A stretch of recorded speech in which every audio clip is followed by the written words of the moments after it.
你是不是也有这种感觉？走没几步路，膝盖忽然一软，要靠着墙壁才敢继续往前走，坐着的时候想站起来，得先扶住桌角，用尽全身力气才勉强撑起身体，蹲下去捡个东西，两条腿抖得厉害，要扶着旁边的柜子才能慢慢起身，拿个稍微重一点的水果袋，手臂跟大腿都在发软，上下天桥的楼梯要紧紧抓住扶手，一不小心就觉得脚步要踩空，晚上翻身的时候小腿忽然抽筋，通醒过来还要揉好一阵子才能再睡着。这些感觉你是不是也常常出现？其实有这种感觉的人比你想象的还要多。你以为这只是上了年纪之后自然会发生的事吗？其实不是这样的，这是你的肌肉正在一点一点悄悄流失，而且从中年开始就已经在慢慢减少，只是你一直没有察觉。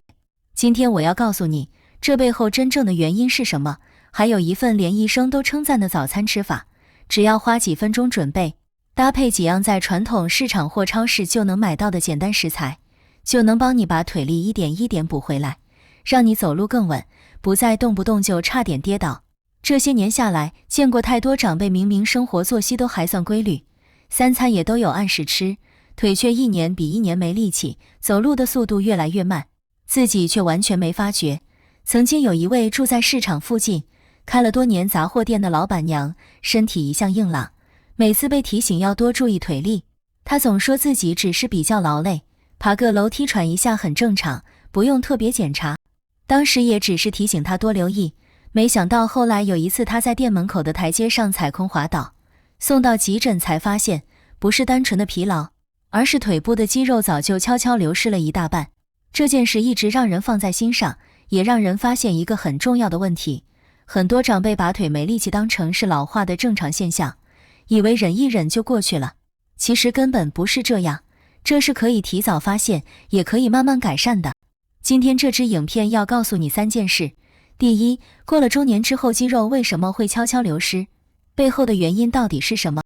第二，很多长辈习惯的早餐吃法，其实不但没有帮助，反而在加速肌肉流失。第三，一份简单的黄金早餐要用哪几样食材，怎么搭配才真正有效，会一步一步告诉你，让你在家就能开始准备，慢慢把腿力补回来，走路也能更稳。如果你想继续收到这类的资讯，现在可以按一下订阅的按钮，之后会持续分享更多对长辈身体有帮助的实用健康知识。很多人都以为年纪大了，吃的清淡才是养生，每天一碗稀饭配一点腌菜或炒青菜就是最健康的3餐，甚至觉得少吃肉才不会造成身体负担。其实这样的想法反而会害了自己的腿。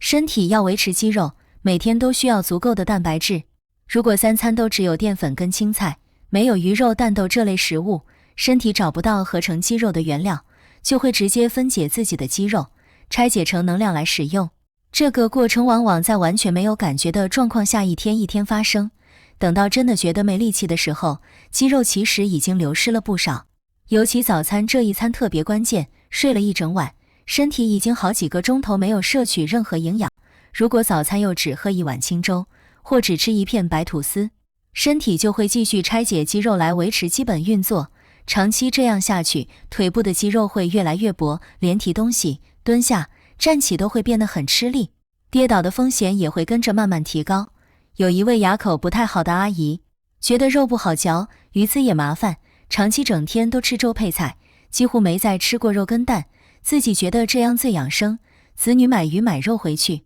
她也常常转手送给邻居。半年之后，她发现自己力气变差很多，从椅子上站起来都要扶着扶手才行，爬楼梯也变得很吃力，连拿个菜篮走没几步就要停下来休息。她后来说，早知道就不该什么都不吃，现在想补回来要花更多时间跟力气，所以吃的清淡就是养生，这个说法是不正确的。很多人都以为花钱买一些补品，喝了就能让腿有力气，朋友介绍的，电视上打广告的，只要标榜是天然成分，应该都可以放心吃。其实这样的想法很危险，坊间很多标榜补腿补脚的产品，成分不明，也没有经过严格检验，效果完全没有根据，有些甚至含有不明药物成分，不但没有帮助，还会加重肾脏跟肝脏的负担，让真正需要注意的问题一直被拖延下去。要真正增加肌肉，关键从来不是某一罐产品，而是每天足够的优质蛋白质，加上适量的活动，让身体有原料也有理由去合成新的肌肉。单靠喝补品，身体根本没办法把肌肉重新长回来。有一位腿部无力却一直没去检查的伯伯，反而听邻居介绍，买了一罐来路不明的补品，每天照3餐吃，觉得只要坚持吃腿力就会慢慢回来，一罐将近3000元。他还是咬着牙买了好几罐，吃了快3个月，腿还是一样无力，反而觉得食欲变差，整个人也没什么精神。去检查才发现肌肉量已经流失很多，肾脏功能也受到影响。他说如果早一点来检查，现在应该不用这么辛苦复健，那几罐补品的钱拿去买鸡蛋跟豆腐，其实更划算。所以靠来路不明的补品救腿，这个说法也是不正确的。很多人都以为腿没力气，走路变慢，就是老了之后本来就会发生的事，忍一忍就过去了，不需要特别在意。其实这样的想法会让问题越拖越严重。肌肉流失是可以提早发现，也可以透过饮食跟运动慢慢改善的问题。过了40岁之后，如果完全没有留意，肌肉本来就会慢慢减少，到了60岁、70岁之后，流失的速度还会变得更快。根据国民健康调查，65岁以上的长者，肌少症的盛行率大约是 6.8%， 相当于将近30万人正受到肌少症的影响。而且其中有很高的比例自己完全不知道已经符合肌少症的标准。另外，根据医界的研究，肌肉量大约从40岁开始，平均每10年就会流失 8%， 过了70岁之后，流失的速度会增加到2倍以上。这也是为什么很多长辈会觉得70岁之后体力明显变差，不只是心理上的感觉，而是身体真实发生的变化。那么该怎么发现自己已经开始出现警讯了呢？第一个警讯是走路的速度变慢，以前过马路绿灯时间绰绰有余，现在却常常走到一半灯就变了，甚至要小跑步才能走完。有一位每天都要去传统市场买菜的叔叔，以前走路速度很快，最近却常常被后面的人超过，自己都觉得奇怪，还以为是鞋子的问题，换了好几双鞋，情况却一点都没有改善。后来才发现问题根本不在鞋子上。第二个警讯是握力变差，拧毛巾、开瓶盖都觉得越来越吃力，甚至连拿菜刀切菜手都会不自觉发抖。有一位以前开玻璃罐头一转就开的阿伯，最近却常常要请太太帮忙，连拖地拖没几下手臂就酸了，连孙子想让他抱一下都觉得力不从心。第三个警讯是体重虽然没有明显下降，小腿却明显变细，裤管在小腿的地方变得宽松，这代表肌肉正在悄悄被脂肪取代。外表看起来变化不大，内在的肌肉品质却已经悄悄改变。有一位发现自己裤管最近老是往下滑的阿姨，本来以为是变瘦了，还有点开心，去量了小腿围，才发现已经低于警戒标准，其实不是变瘦，是肌肉在流失。第四个警讯是站起来或蹲下去的时候会不自觉地喘一下，或是需要撑着东西才能完成，这代表下肢肌肉的力量已经不足以支撑日常的动作。这几个警讯背后，真正让人担心的其实是跌倒的风险。根据医界的统计，发生髋部骨折的长辈，1年之内的死亡率最高可以达到 30%， 这个数字比很多人想象的还要惊人。而肌少症正是导致跌倒最主要的原因之一。有人可能会问，我看起来体重正常，应该不会有肌少症的问题吧？其实不是这样的，肌少症不是只看体重，而是看肌肉的量跟力气。有些人看起来体重正常甚至微胖，但肌肉量已经明显不足，脂肪比例偏高，这种情况特别容易被忽略，医学上称作肌少型肥胖，反而比单纯体重过轻更容易增加心血管的负担。也有人会问，我平常都有走路运动，应该不需要特别担心吧？单纯的散步对心肺功能有帮助，但对增加肌肉的效果有限，因为散步属于低强度的活动，没有办法给肌肉足够的刺激。如果没有搭配足够的蛋白质，还有一定强度的训练，像是深蹲、爬楼梯这类动作，肌肉流失的速度还是会持续进行，单纯走路是不够的。这些警讯如果你发现自己已经出现，先不用太紧张，因为肌少症是可以透过饮食跟运动慢慢改善的问题。重点是要越早发现就能越早开始调整，拖得越久，需要花的时间跟力气就会越多。如果你走路的速度最近也变慢了，或是发现小腿变细了，又或者蹲下站起要靠撑着东西。在留言区留下数字，让我知道你发现了几个警讯。接下来告诉你一份具体可行的黄金早餐要怎么准备，才能真正帮你把腿力补回来。听到这里，你可能会问，到底该怎么做才能把流失的腿力补回来？其实方法没有你想的复杂，不需要花大钱买什么名贵的补品。从每天的第一餐，也就是早餐开始调整，就是最简单也最有效的做法。接下来分享的5个实践法，每一个都可以搭配着一起做。慢慢养成习惯之后，你会发现自己走路变得更有力气。第一个实践法是把早餐的时间往前移，起床、洗脸、刷牙之后，半小时到1个钟头之内就要吃第一餐。睡了一整晚，身体已经好几个钟头没有摄取营养，如果拖到很晚才吃，甚至先去运动2-3个钟头再吃，身体会持续分解肌肉来维持基本运作。有一位以前习惯先去公园运动2-3个钟头才回家吃早餐的先生，调整成运动前先吃一份简单的早餐之后，3个月下来，他发现自己爬楼梯不再像以前那么喘，连带着精神也变好了。早上起床之后先喝一杯温水，再开始准备早餐，不要空腹活动太久。第二个实践法是在早餐里加入无糖优格，优格里的乳清蛋白消化吸收的速度快，可以很快提供身体合成肌肉所需要的原料，而且优格本身也含有丰富的钙质，对骨骼健康也有帮助。对于平常喝牛奶容易胀气拉肚子的长辈来说，优格因为经过发酵，乳糖含量比较低，会更容易消化吸收。有一位以前早餐只吃1颗包子配豆浆的阿姨，后来每天早餐固定加入1碗无糖优格，半年之后回诊检查，肌肉量明显有改善，走路也比以前稳多了。选购的时候要注意挑选无糖或低糖的优格，含糖优格热量高对血糖也不好，一份大约半碗到1碗的量最刚好，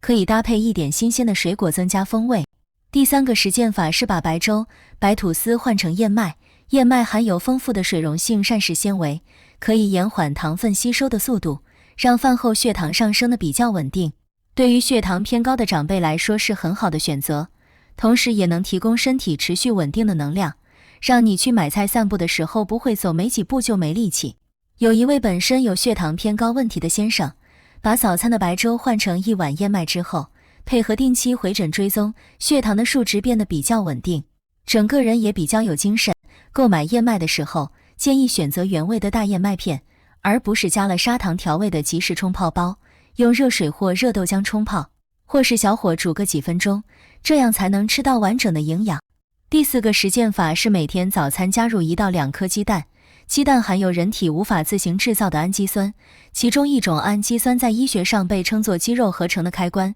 如果缺乏这种氨基酸，就算吃进再多其他蛋白质，肌肉合成的机制也很难顺利启动。而这种氨基酸主要就存在蛋黄里面。研究也显示，长辈每一餐摄取大约25克到30克的蛋白质，对肌肉合成的效果最好。而蛋黄里面也含有丰富的维他命 D， 有助于骨骼跟肌肉的健康。台湾长辈因为户外活动时间比较少，体内普遍偏低，更需要透过饮食来补充。有一位以前听说蛋黄胆固醇高，每次都只吃蛋白的先生，调整成完整吃下1到2颗水煮蛋之后，半年下来握力测试的数值明显进步。烹调方式建议以水煮或蒸蛋为主，尽量少用油炸的方式。如果觉得水煮蛋太干不好吞，可以压碎加进燕麦或优格里一起吃。第5个实践法是吃完早餐之后，不要马上坐下来看电视，到附近散步15到20分钟，或是在家里走几圈也可以。吃完高蛋白质的早餐之后，血液里的氨基酸浓度会上升，这个时候如果搭配适度活动，特别是动用到大腿、小腿的肌肉，可以帮助身体把氨基酸更有效地送进肌肉细胞，提升肌肉合成的效果。单纯只吃不动效果会打折扣。除了早餐吃的对之外，全天的水分补充也很重要。我们的肌肉里面有接近70%都是水分，如果身体长期处于轻微脱水的状态，肌肉的力量跟功能都会受影响。建议白天分次少量喝水，不要等到口渴才喝。今天的内容整理3个重点给你。第一，腿没力不是老化的必然，而是肌肉正在悄悄流失。过了40岁之后，肌肉量平均每10年会流失 8%， 过了70岁之后，流失的速度只会越来越快，最后增加跌倒骨折的风险。髋部骨折之后1年内的死亡率甚至可能高达30%，走路变慢，握力变差，小腿变细，都是身体发出的警讯，千万不要忽略。第二，光靠清淡饮食或是来路不明的补品，没有办法真正补回肌肉，反而可能让身体更虚弱，甚至增加肾脏的负担。真正需要的是足够的优质蛋白质，还有适度的活动，两者缺一不可。第三，从每天的早餐开始调整，起床后1个钟头内吃早餐，加入无糖优格、燕麦、鸡蛋，搭配饭后15到20分钟的散步，再加上白天分次补充水分，就是最简单也最有效的方法，不需要花大钱，在超市传统市场都可以轻松买到。这5个实践法里面，把早餐时间往前移，加入无糖优格，换成燕麦，每天吃1到2颗鸡蛋，还有饭后散步15到20分钟。如果你今天想先从1个开始做起，在留言区打上早餐、散步、优格、燕麦或鸡蛋。想跟你分享一个真实的故事，住在台北的一位小姐，她的妈妈今年70多岁，以前身体算硬朗，每天都会去公园运动，跟邻居聊天，偶尔还会去爬郊山步道。最近半年，妈妈总觉得走路容易喘，上下楼梯要扶着扶手，连去买菜提个菜篮，走没几步就要停下来休息。她本来以为只是妈妈走得比较慢，没有特别放在心上，后来刚好看到这支影片，发现妈妈的状况跟影片里说的警讯很像。她把这支影片传给妈妈，只写了一句：“你看看这个。”没有多说什么。妈妈看完之后主动开始调整自己的早餐，每天早上加1份无糖优格，配1颗水煮蛋，还加了一点燕麦，饭后也会到附近散步一下，偶尔还会邀邻居一起走。半年之后回诊检查，肌肉量明显改善了不少，走路也比以前稳很多，上下楼梯也不再需要一直扶着扶手，跟邻居聊天的时间也变多了。有时候一句“你看看这个”就足够让一个人开始改变，比起苦口婆心劝半天，一支影片反而更容易让长辈自己听进去。如果你家里也有长辈或是关心的朋友有类似的状况，现在就可以把这支影片传给他们，也许就是这么一个小动作，改变了他们接下来的生活。有任何问题，欢迎在留言区留言，不管是早餐搭配的问题，食材去哪里买比较方便，还是想知道自己有没有肌少症的风险，都会尽量回复大家的问题，也会找时间针对大家常问的问题再做一集详细说明。还没订阅的朋友，现在可以按一下订阅的按钮，之后会持续分享更多对长辈身体有帮助的知识，包括饮食、运动，还有各种容易被忽略的健康警讯。希望能陪着你，跟你的家人一起把身体照顾得更好。记得持续关注，不要错过，我们下一集见。